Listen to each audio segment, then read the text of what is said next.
I'm Jim and this is Red, and we're back with another LJL game, this time from the LJL Challenger Series. Today's teams are Akihabara and Count and Scar's Burning Core. Red? So we're on 8.4, so the clear bans are definitely Skarner, who's quite an overpowered jungler at the moment. Interesting the blue side decided to give it up.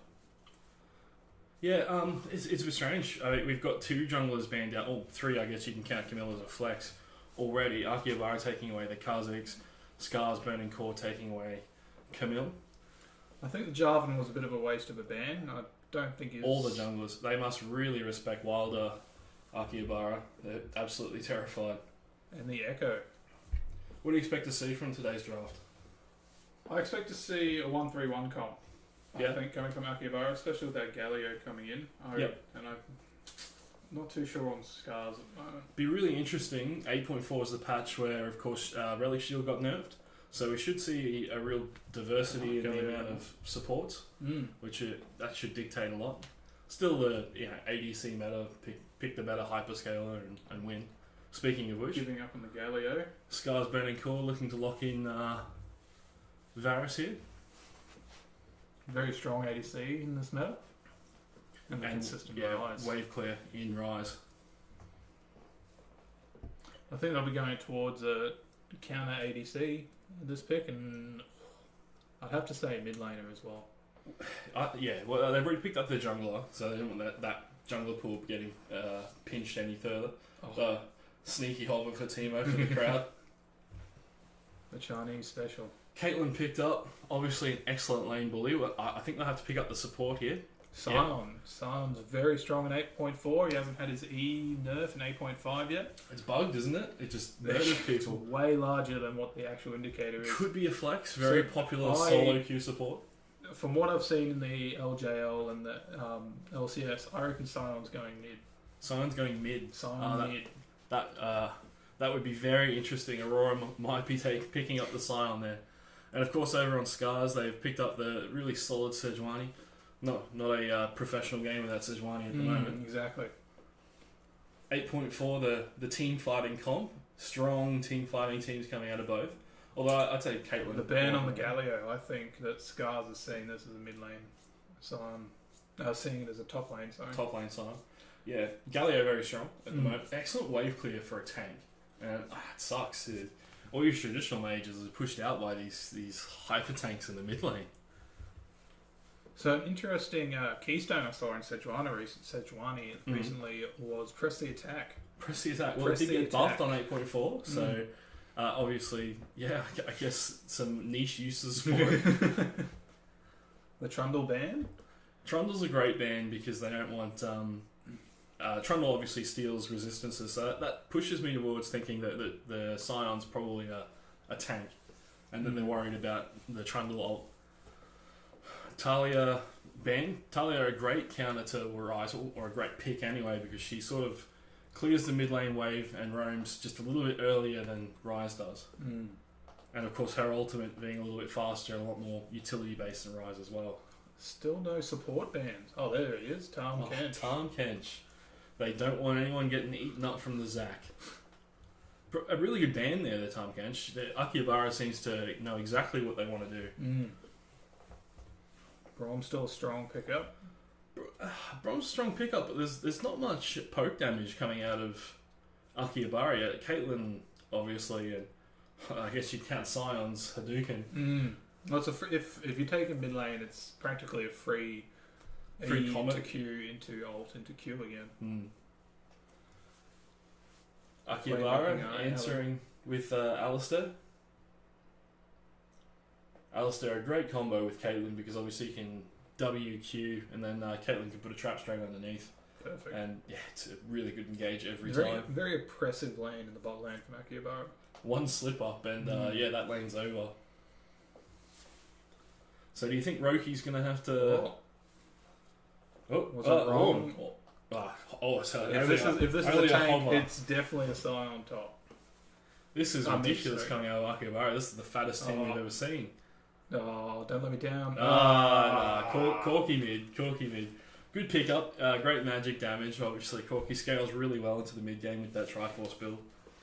I think a Gnar will be the pickup here. Nah into Scion. Oh, they've gone Cho'Gath. Cho'Gath great at picking up waves as well. I'm a little disappointed by the top lane side. Can't lie. Well, these wave clear tanks seem to be very, very strong on 8.4. And look at the team fight. It's going to last for 5 minutes. How are you going to have to kill Zac twice, Scion twice? And it's What's dealing with Caitlyn 4 miles away, just mowing down in front line. Yeah, it'll definitely be Caitlyn and Alistair with the lane priority. Caitlyn has priority in any lane she goes into. But once Rageblade comes online for the Varus, if you can survive lane and get in there early, Rageblade Varus pops off with 2 items. It's a very early power spike for something that traditionally takes 3 or 4 items, like a Trist or Twitch. As we have the deer overlooking the battlefield. Yeah, that was great. Trapped on his rock. Excellent touch there. Excellent mural. I'm enjoying these 3D intros. Yeah, they're very cool. Much better than a few of the previous versions. Yeah, so it looks like we've got a nice spread out to make sure there's no shenanigans going on. No early vision, no deep vision. Akihabara, of course, on the blue side, and both starting top side of the map. Looking to do something down bot side. And Scars on the red side. So just looking at the comps, they're very similar, aren't they? Yeah. Looking for the team fight, looking to... Yeah, it's really interesting. When we did our match last week, it was all about the split push. And this week we've got 2 tanks on the top lane. I mean, they've got great wave clear, but they can't really just wail on a tower. It's more of a wet noodle competition.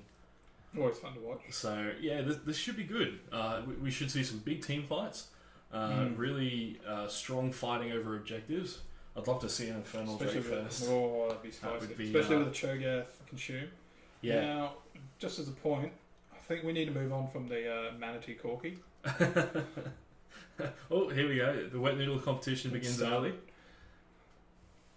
And standard start from Scars. Just getting Sejuani the blue. Wilder starting at the blue. We got Zac starting on red.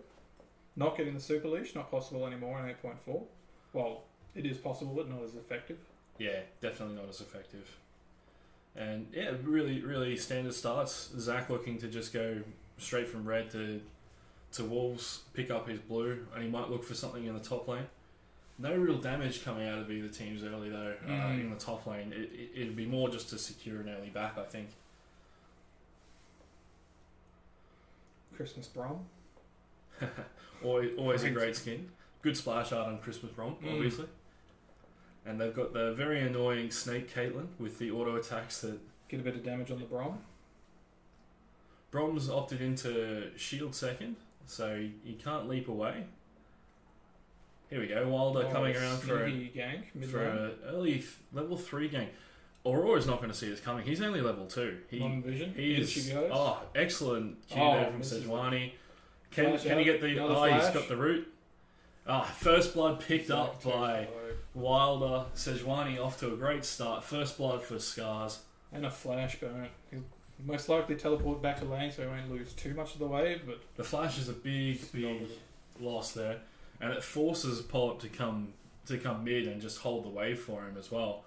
So Sejuani free to just free to go and grab her red and probably back at this point. I don't know, pick up chickens as well.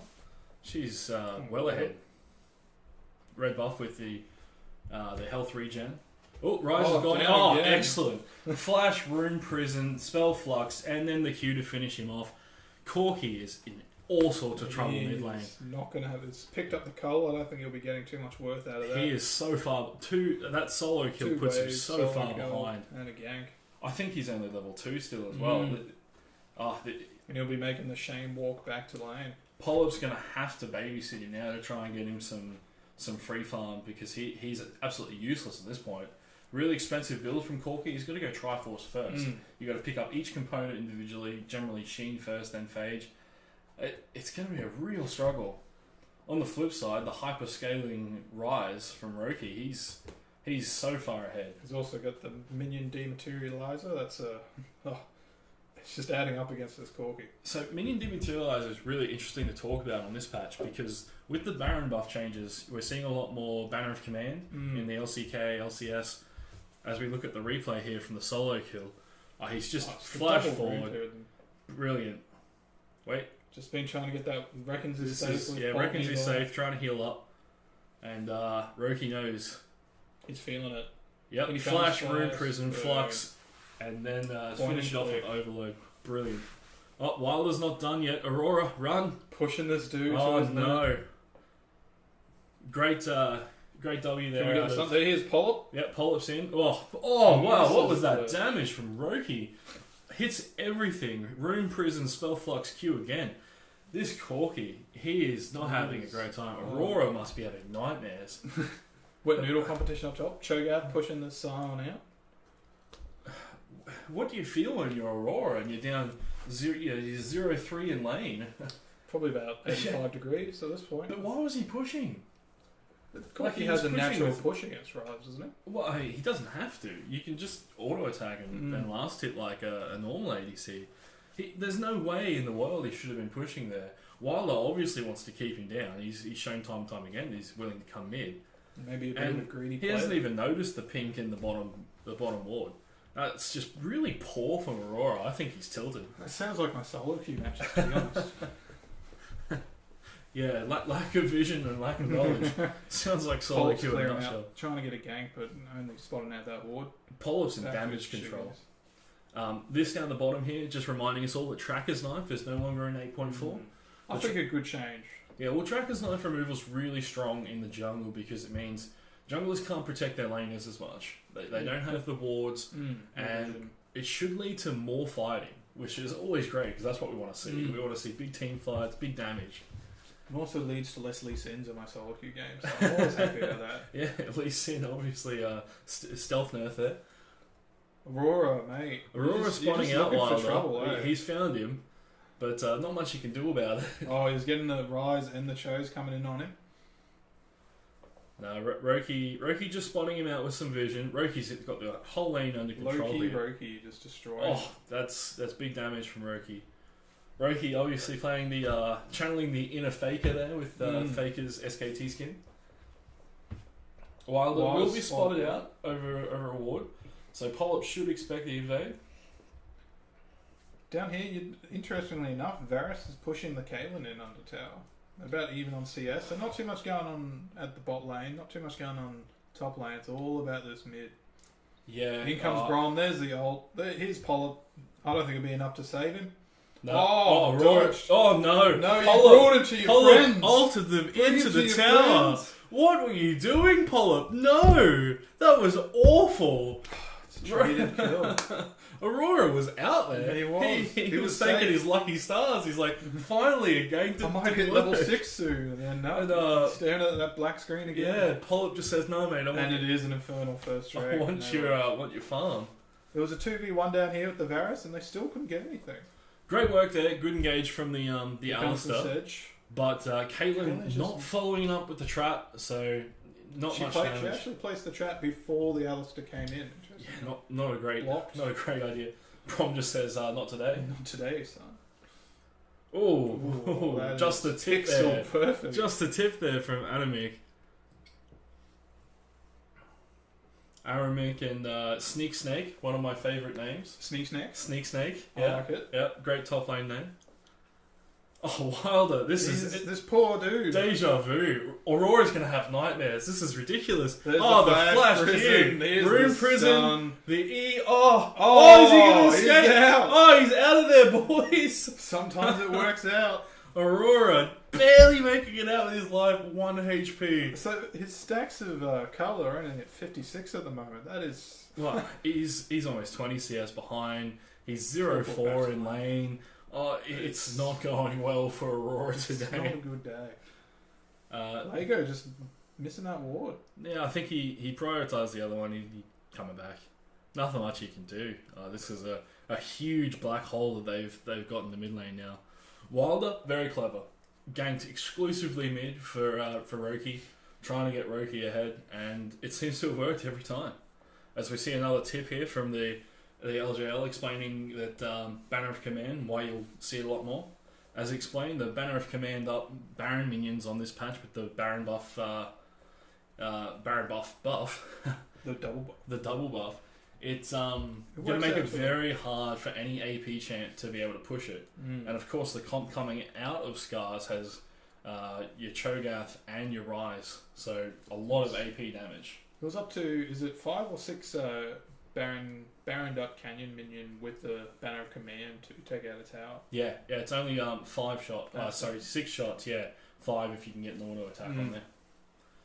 And fun fact: Ziggs only needs 3. Yeah, there you go. Probably won't be seeing much Ziggs. Not in this match, but starting to see Ziggs a lot more. I did see Barbecue Oliver's pick it up the other day against SKT. In fact, you mean the Chicken Dream Team? The Chicken Dream Team, no correct. Polyp coming down for a roam, not spotted out by a ward, but he's just being a little careful. Aramik going, what the hell's going on? Oh, we've got 2 Banner of the Commands. It's the fight. Who's winning? Go blue side. This is fantastic. 2 Banner of Commands picked up first item by our top players. Just classic. Can we get something here? No, she's missed the trap again. They have absolutely no synergy with Largo. Traps are difficult. Traps are not difficult. she's placing them in random places in the lane. I understand it's trying to zone your opposition off, but they're not going to fall for that at this level. She's got to save the traps for when this here comes happens. Polyp into the flash. Oh, excellent gang, Polyp. Excellent follow-up from Alistair. Can she get the last hit? Yeah. Got to give it to that support in jungle. Well, Polyp and Largo say you're not going to keep your traps, Caitlin. We're just going to take your kills. Exactly. We're only at 11 minutes with 8 kills already. 8.4 in a nutshell, really. It's just a better meta. As we look at the replay of this bot lane gang, Zach not spotted out by any wards. No vision. Great E there, and followed up expertly by Largo. And Marseille just trying very hard to get a kill there, but no avail. Aurora still shaking in his chair, rocking back and forth, and no Wilder. Getting flashbacks. He's hearing the helicopters fly over. Might get spotted out here on this Infernal. You got Polyp just back. Wilder just bringing it out. Polyp's back. Yeah, this Infernal's going straight to the Scars. But they've done well. They've earned it. What have we got up next? The Infernal Drake is great for obviously Varus and Rise, but it's not a big damage comp. So I feel this Earth Drake might be a little bit more. Yeah, I think. And was Cloud Drake buffed on this patch as well? No, I think it's on the next patch. Right, 8.5. Polyp just clearing his jungle out, trying to provide what assistance he can to poor old Aurora. Rise has finished his mask, and he's stacking his tier, and he's got his boots. Rise is, Roki's in a great spot. He's ready for the late game. If we look, we're up to 8 left on the cull, so no package yet either that we've seen. Not even defensively. No. Wet noodle competition still going around at the top. Although they're doing not enough damage to each other that they need 2 banners. I feel it was. They decided instead of having the 1 wet noodle fight, we need to have 2 wet noodle fights. I really love the double banner of command. Going in on. He's missed it. He's hit the. That was actually really clever from Polyp. So he queued the minion because he knew the minion wasn't going to move, and then he auto attacked. It's a lot easier to auto in a second. Just trying to give him some protection there so he can get some farm. Roki not really troubled at all though. No, as we go back to the battle. Meanwhile, in the top lane. Oh no, Canyon minion. Both out of mana. As heroic as you are. Aramik really struggling to get rid of the bannered up minion here. His Cho's going to be able to get his hit on. Sneak Snake wanting to hit that demolish proc. Is he going to get it? He was stuck there for an eternity, but he ended up hitting the demolish proc, which was good. Very clever interaction there. Which so? So having the demolish with your banner of command, because even towers are going to struggle with that bad boy. Yeah, definitely. So it almost guarantees it. That's a really cheeky walk up and just cue Aurora under tower. Here's Aurora having a great day. Not spotted out. Wilder, he senses weakness. I think he just... Roki's coming in. Here we go. Flash. Are we going to stack it up? Oh, he's got it there. There it is. Oh, expertly picked up there by Wilder. Yeah. That's Sejuani's coming on mid again. But again, no wards. You know you're being targeted. You're well behind. You've got to invest in some vision. He had no wards on his chicken camp. You got to expect that. Maybe he's going for a little bit of the just keep pushing. Just keep pushing. Hopefully the other lanes carry me. I'm worth less than a caster. Exactly. So it's fine. I'm no... Even the cannon up top's better than I am. Cameraman showing us that there's a little bit of chip damage from the Caitlyn on the side of Scar's tower, but not that much to write home about. Dara protecting his pink ward there. You belong to me. Yeah, that's it. Aurora in lane by himself, able to get some farm. He's finally got his package. Finally fixed his cull as well. It's look happy days. Oh, I don't know about getting blue. Yeah, you don't want to get him straight back to Roki again. Yeah, Roki. Oh, don't even worry about it, Roki. Give it to Sedge. Yeah, Roki might be sensing 2 blues here, I think. He's going to time it, so when his blue's got about 10 seconds left, that's when Aurora's going. For how far Roki is ahead, he's only 25 CS up, so Aurora's done really well to just sort of sit back and farm it up. But he has given up 5 kills. He has given up 5 kills. He's taken the package top. I don't know if he has the damage for this. Take it to your friends. Sneak snake. I don't think Cho doesn't know it's coming. Oh, the package is short. Oh no. He's missed the package damage. Not much damage at all. He's flashed forward, Aramis. They're going to dive it. The one thing he's got is tank. He can tank the tower for as long as possible. Sedge just wide. Oh no! Sneak Snake lives on 1 HP. Or is dead again. Is it enough time has passed? No. That one picked up by Wilder again. His worst nightmare. The Grim Reaper of mid lane picks up another kill on the Corky. Roki will pick himself up a Scuttle Crab and say thank you very much. I'm going to go push your tower in. And Polyp's going, I don't want to deal with the top side of that. Looks like this Cho has got his banner up on his cannon. I reckon there'll be a free tower top. Yeah, so definitely. Polyp might be trying to get something. That'll be first tower. Not often we see first tower taken top. Into the spaghettis. Yeah. Here comes the engage. Here we go. Polyp not spotted out. Great E. Has he got the ult? Oh, good. Flash. Excellent flash there from Akasi. Knew that he was going to. And Polyp, good gank. Got the summoner. Top tower down. Aramis just clearing out the way. Should have taken the sign on mid. Wilder's gone. This is the only angle I haven't got. Here we go. Yet. So here we go. We're going to try another this dive. Angle. And Polyp's missed the jump. But Polyp still hits the Q. They're under tower. Good teleport there from Aramis. Double teleport. Show in the back line. About to do the outplay button. Tanking up the tower. I think he already ate Roki, didn't he? Oh, what an Alistair engage. Caitlyn up the back, able to do what she needs to do. Varus just too late. Absolutely cleaning up. Just too late. Dara, he's out. Akasi, no mobility spells, no movement speed. He was never going to get there. Great collapse there from Akihabara and Count. They sense weakness. They're like we've done this too many times, and they came from everywhere. As we watch the replay, Polyp completely stuffs his Q. Both teleports from top coming in. Good work there from Aramis. Hits the E on both of them. Perfect Q there, and we see Dara come in, use the Brom ultimate. That's a 4-man double knock up there from the Scion and the and the Zac, and Dara here just managing to escape with his W.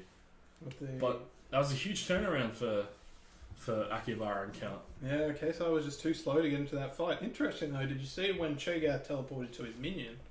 Polyp was still able to Q auto into it and move them both. You can move the minions. Yeah, it's a really interesting and cool interaction. A lot going on in that team fight. That was intense. Finally, they've sent the Scion mid and sent the Corky top. Should have been doing that at 3 minutes. Well, yeah, Corky should have a much easier time, obviously being ranged to deal with the Cho'Gath. But if we look at the gold, there's only about 2,000 difference when you'd think a 0-7 Corky would spell disaster for any team. So, yeah, no, very interesting to see that. Everyone's Masio rotated a bit. just Roki clearing down, out. bullet. Sent the ADC mid. Trying to 1v1 this Sion. Aramek just clearing waves with his E. Here comes there's a the 3-man dive. Polyp's onto it. Great work there, Polyp. Hits the Grom. Just let knocks the them Varus together. hit. Ults them back. Now, Aurora's here, but he doesn't have the damage. Oh, the As we tank see battle. Largo running away from Wilder. Manages to pop nice. Wilder into The flash the off team. the trap. Wilder having to blow his ultimate there to stop the Caitlyn from dishing out some meaningful damage. And I'd say Aurora, Akihabara and Count come up pretty well in that. They didn't lose anyone. They've narrowed the gap ever so slightly. But Just a few ults and a flash. well, I guess they haven't narrowed the gold gap, losing the mid lane tower. Good engage there from Largo, but will eat a full combo from Rise for his trouble. Another unlucky trap by Mayo. They have no synergy. This comp. They've got to go back to the practice tool and work out when to put the traps down. Because as soon as Alistair's W, you got to put that trap down. Obviously, they changed the trap arming time back in 2017. So it used to be a lot easier than it is now, but it's still possible. So you expect at this level that they'd have that down. Snick Snack spotted out the blue buff. Trying to set up for the Baron. Baron's been buffed very heavily in this patch. That's why we've got so many banner of commands. So how does Akihabara win from here, Ed? How do you see it? The interesting thing with Corki is he's 0-7. His CS isn't great, but he's still relevant. Yeah. I think that's the key thing. They just need to keep the Caitlyn growing. Make sure their back line is that they're able to get into the team fights. I would say a little bit better than Scars. So I think they just got to keep doing what they're doing. Get to about 30 minutes, get this first Baron, and I reckon they can turn the table. Yeah, Baron's going to be a huge difference between these teams. Oh. You'll see the Baron dance. Mayo's caught out.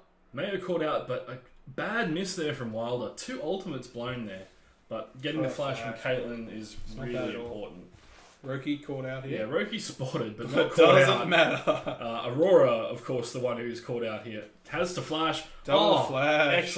Excellent counter flash there from Rise Roki. is so far ahead. Roki gets his obviously gets his movement speed buff from his passive, and was just able to run him down there. I would have let that sleeping dog lie, or I wouldn't have gone anywhere near it. Wilder taking all the Polyp's jungle here. If you look at the kills as well, it's the Sejuani with 4-1 and the Rise with 3-2. So, whilst the kills I think are better distributed for boys Akihabara. Yeah, you definitely want the kills on the Caitlyn, which where they currently sit, and she can carry definitely. Really lulls in the mid game, which is why they picked the Corki. I think Akihabara, seeing that their comp needed a little bit more time to get to the late game. Picked the Corki because he gets that 1 item power spike off Triforce, but has not worked out for them. He's going to a Zeal item second. Well, I think personally I would have gone for the IE because you've got Caitlyn going to the static shiv, so I don't think your wave clear is a problem. I think Corki just needs to start actually hitting. He might be going for Firebolt here to try and get some extra range so that he doesn't range, obviously, so he doesn't get absolutely murdered by Roki time and time again. Roki finishing his tier, got his Seraph's Embrace, and picking up, that looks like... is that a Zonya's just straight off the bat? Yeah. Look at that. How much gold was he sitting on? Far too much. Yeah. Well, I mean, have a look at his farm. He's got the most farm in the game at 250, and he's 60 CS above his opponent. Plus 3 kills, 4 assists up. He's really sitting pretty. I like this Righteous Glory on Alistair. So we got the Scion and Alistair able to just charge in and engage on whoever's that they reckon is called out. Yep.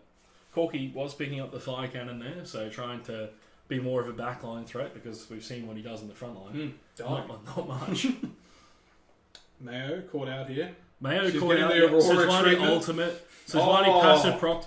Excellent work there from... Perfect. Yep, Polyp coming in. Polyp Q bringing them together. The damage coming out of Akasi. He's untouched. Good work there from Aramek to knock up Roku.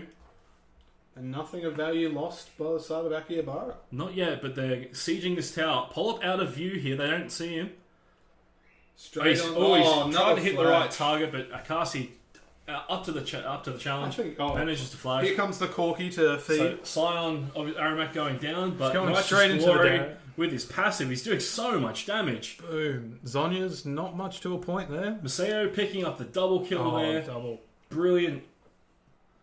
That narrows sort of narrows the goal a little bit. I have to say, Akihabara picking up the honours of the team fight, but losing the tower. The flash, but that was 3 flashes taken out by 2 of Polyp's leaps. I think that's great value there. Going straight into the mountain. Polyp's been great. He really hasn't protected Aurora, but his engages bot to get them ahead.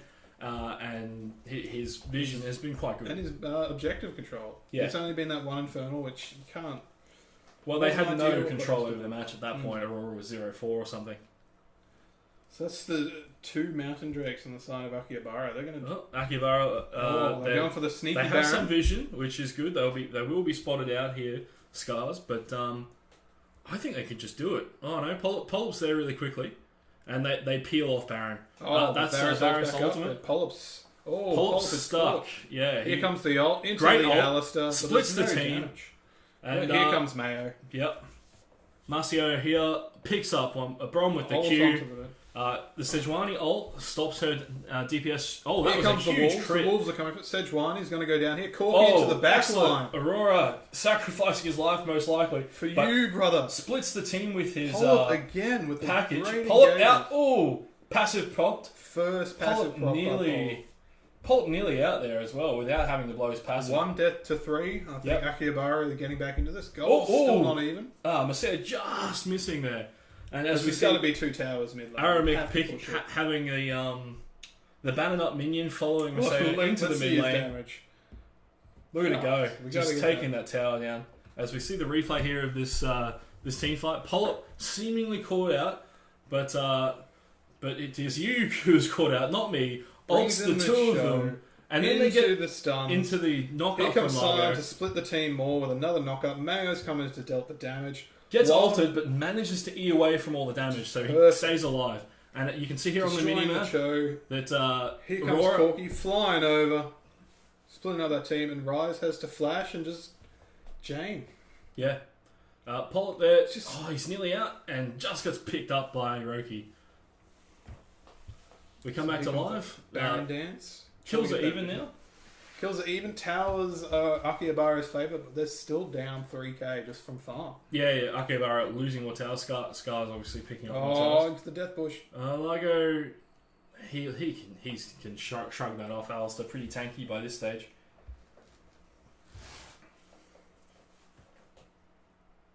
Yeah. The spicy death bush. I think they know. Onto the Zac. No passive here. Polyp caught out there. Absolutely taking down all the damage there from Scars. Absolute party bush. And this Death Juggernaut's just going to keep going.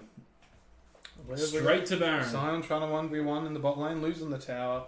Straight into Baron. No teleports. There's not much Akihabara can do here. No, Akihabara probably can't contest. I think but Aurora's just going to try and poke them out. They rise into the engage. That was Shogath behind him. The Rise ult there, terrifying. Absolutely terrifying. We're almost at a 50% black screen to normal screen for Aurora here. Let's say you're just going to try and clear up the wave so they have to push out a little bit so that they can't get into the tower. Clear out the jungle. But that's Baron picked up for Scars. She might be heading her way down to topside, see if they can't pick up that tower with the sorry, how do you pronounce his name again? Aramith. Yeah. Aramek, yeah. Wilder just picking up some cans before he heads back. Obviously the 4-second backs. Now that off Baron. There we go. He's banning up the caster minion. Casters do more damage than melee minions to towers, but probably could have saved it for the look at our gold as well, we've got the Rise is about 3k up on the Corki. And surprisingly, the Kayle, not surprisingly, when you look at a 7-0, she's about 2k up on the Varus. Varus is still a huge threat, as we saw when Polyp got caught out there, doing a lot of damage with that Hurricane Rageblade Wit's End build, the on-hit Varus, which is very popular. Goes well with his passive, which adds extra magic damage. But yeah, we can see now that Akihabara, they're right up against it. That was a huge fight to lose. Pull up so good all game, gets caught out into the party bush. Most unopportune moment when Baron's up, they had no vision. They weren't there as a team. Obviously, Aramik and Sneak Snake in the bot lane having a fight. Maseo putting traps down to try and slow the approach, but Baron a lot stronger in 8.4. More damage. Look at this banded up cannon minion. He's able to sit back out there and still deal damage to this tower. He gets extra range, so he just does so much damage to that tower. Oh, he engaged with Pull up engaged. Q brings the tanks together. Great team fighting there. Pull-up is down. Maseo and Aurora just untouched at the backline, providing plenty of damage. Aramik falls. His passive's propped up. He's getting a lot of damage there. He's having to be dealt with his CC. From Dara. This is Rise ult. No, they're going into they want it. Rise Roki destroying everyone so far ahead, and that is a huge team fight. That would have to be game. Yeah, definitely. Push to end here. Push to end. Braum is going back. He's picking up the wave. Obviously, the minions go faster when someone's with them. So and faster again with Baron, but I don't think it's going to matter. Scar's great team fighting there. The backline of Akihabara was untouched. Snake could easily tank this. Even look at this Sejuani. It's like Breeze will kill her. Doesn't matter. Look at the Warmogs kicking that health regen. Great win picked up there by Scars. Akihabara on the back foot all game, but you have to say MVP definitely Roki and Wilder in that mid lane. Just destroyed their opponent.